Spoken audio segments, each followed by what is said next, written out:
course, we're literally just riffing socially right now. I was just saying, you know, with anything that you want an exceptional outcome on, if you don't want to have what average people have, you have to be willing to do what average people don't do, bro. Like if you want something that's great, by definition, you're gonna have to do what most people just aren't comfortable doing. Yeah, I have to get off my ass and date women, fuck it, several nights a week to get a nice abundance going. Like I have to do that.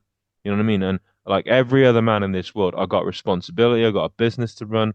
I've got a brand that I'm building. I work. Me and you are partnered up in this, and these are all my commitments. But because I chose to have something great and exceptional rather than just go for what's average, that means you have to engage in behaviors that are outside of conventional normal wisdom. Conventional wisdom, by definition, is average. Yeah, it's average. And average, when I look out in the street, as I was telling you right now, even though my friends who I care about, my friends from school, university, I don't want what they ended up getting. Yeah, I don't want the fat Yeah. girlfriend who doesn't have sex with them. I don't want the dead bedroom. I don't want the regret that they have. These men been in relationships for a good amount of time, but when I talk to them and they're like, "Oh my goodness, you've done all these things," I wish I had the opportunity to do that. They will tell me this. Yeah. Um. So as we talk about, sharpening the sword applies in every area of life, man. Like this creation of something great. Me and you talking right now because we were about to interview, well, not interview, but like just have a panel discussion with one of our friends. Now he didn't make it today, but that is part of the game. As we think about in terms of abundance, we're willing to continuously reach out to people. We're willing to continuously make videos with different people, bring different people on to build our vision and build our dream. This in business is sharpening the sword. Always making these videos, man, showing up again and again whether we want to. It's fucking 2:30 a.m. over here, but it's part of the game. It's part of what we committed to. This Bro, you actually look pretty awake, man. You actually don't look that tired, bro. Maybe it's the new haircut, and I mean the uh, new yeah, the beard, because it almost looks like that. What's cool is with you, it's like it's two different people. You know what I mean? It's a big difference from you having a beard for sure. It's a big difference, bro. So it's fun having changing the look up a little bit too. Man, the crazy shit when you change the look, bro. Like you appeal. There's different women. Like if I have the beard rocking on, I'm going around. It's more of a masculine look, and I'm talking. I'm walking around the street, and you know I'm a big dude. I'm 6'5", right? So I'm gonna get a certain amount of eyes, and I can tell some girls who previously weren't looking at me. I can tell. Yeah, I'm getting a bit more attention with this look, maybe. So this making these little tweaks and adjustments can kind of like we're so attuned to these things because like we've approached so many women that we're so attuned to like a little change in the environment, just a change in appearance. I can tell how it's registering on the female radar because of Right. how close I am to that experience, Bro, So you're we literally like you're like a unicorn. You know what I mean? yeah. Because you don't see a lot of. I would love to look at the statistics, but there's not a lot of Indian people that are tall. Like it just doesn't. Oh, It's really rare, bro. Like really fucking rare. You know. yeah, And for some reason, Indians always rank at like the lowest in terms of like attractions on dating yeah, apps. It's the yeah, hardest. So you're playing the game on hard mode, so God threw you a bone and made you 6'5". So yeah, people are confused. You got the contrast going because women are whatever inherently fucking attracted to tall men. So you got that yeah, going on, but you're also, ethnicity wise, according to the numbers or whatever, like the hardest to for score. But sure. Yeah, yeah, yeah. So be it. You know what I mean? Like, here's the thing though. Even if it's the hardest thing or whatever, yeah. Here's the thing. I'm seeing two girls tomorrow. So how many dudes around here are saying that? exactly, Yeah, exactly. yeah.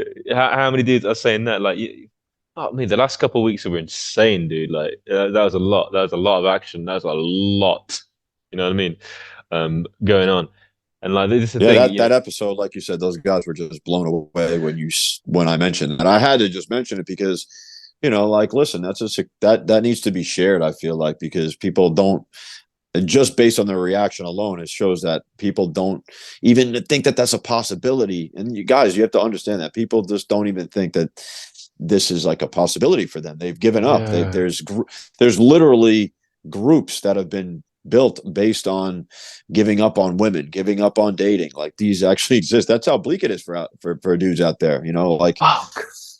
it's some weird times, man. And the stuff we're saying or whatever that is as far fetched as it may sound, they're very real, and that's why sharing our stories, sharing our success stories is important for guys, because you never know what day when one guy says, you know what, I'm done, giving up. I want to actually turn my dating life around. I've done Yep. enough of this shit. So There's no excuse to give up, bro. Yeah. Let's see, right, let's look at this example, right? So of course, my example, I'm not Scotty. I'm not for shit. Yeah. You look at yourself, Brian. You were considered the Giga Chad, the ultimate Chad back in the day. You considered almost to have like model looks. You had fucking 21-inch biceps. You had like an incredible elite physique. You were already a well-liked, popular dude. You know what I mean? And you had um unbelievable commitment and drive and vision to do something in the world. Your what is in your heart and soul is so fucking powerful. Thousands of other men got fucking touched with this greatness, and then they did it as well. Thousands of men. You got to be pretty special to inspire so many people to do these things. Yeah. So the thing is then, appreciate it. look, the thing with this is though, this works for every man. If you're human, if you can breathe air, if you can just breathe oxygen, you can make this shit work. I'm living proof. I was fucking fat, obese, 280 pounds. I looked terrible. Yeah, I looked god awful. I'm gonna make a clip of that. The clip is in the RX Muscle podcast, but I'm gonna make a clip for this channel as well, so they can see that you know um I'm Yeah, relatable. I actually was the opposite of what I am today. I was the opposite. If I'm talking about, I'm approaching all these girls now. I've got all these dates. If someone's thinking, oh, what the hell is this dude talking about? Just realize that it means a lot to me because I previously had nothing. So like I built all the skills that I've got. Yeah, I'm tall. I'm 6'5". Yeah, fine, that's cool. But then mm-hmm. but at the same time, like if you look at the app data, yeah, it's true. Some women they just isn't a whole lot of like media representation of like people from my heritage, Indian heritage, having attractive archetypes. You know what I mean? You don't when you look at your charismatic rappers, you look at your artists who are in vogue, who are in media. You look at your actors and whatnot. A lot of what Rap, all, musicians, all rappers, that. right? You don't, yeah, exactly. When girls are growing up in the world, that they see these men as like icons. You know what I mean? So men who are like white, black, white, they've got a certain amount of status going for them, right? Which is cool, which is fine, which is perfectly fine because what we remember, we talk about in certainly in this community, in the Scotty community, we talk about leveling the playing field. Yeah. Here's the And great believe thing. me, let me just, as a man, you're always going to find something to fuel your fire, because the struggle is unavoidable. Really, no matter what hand you were given, if you really, you're going to encounter something that you need to definitely overcome to some extent. It doesn't matter what you were given. Even I guarantee there's a rapper out there or someone who goes, "Damn, I just feel like I'm underachieving. Why am I struggling? I never thought that I would." Or something that you feel like was an advantage, or you were told as an advantage. In fact, maybe it isn't what you thought it was, and you still need to work on yourself and get to where you want to be, or what you think is satisfactory for you. Right? I Mm, mean, point in case, I feel like you said, oh, I had looks, or guys said that I was a model at a young age and stuff like that. But good. I was so sexually insecure, and I knew in high school that I could that eat me alive even more. That girls were literally like, here you go, like what's going on? Like, do you want me to fucking suck your dick? Like, especially in high school, and I just was scared, bro. I was Yeah. terrified. I had a lot of insecurities, bro. So like, that ate me up, and that drove me to take some extreme measures and go out there and start hitting the pavement, streets, get coaches, and do whatever it takes to be like, this is crazy. Why?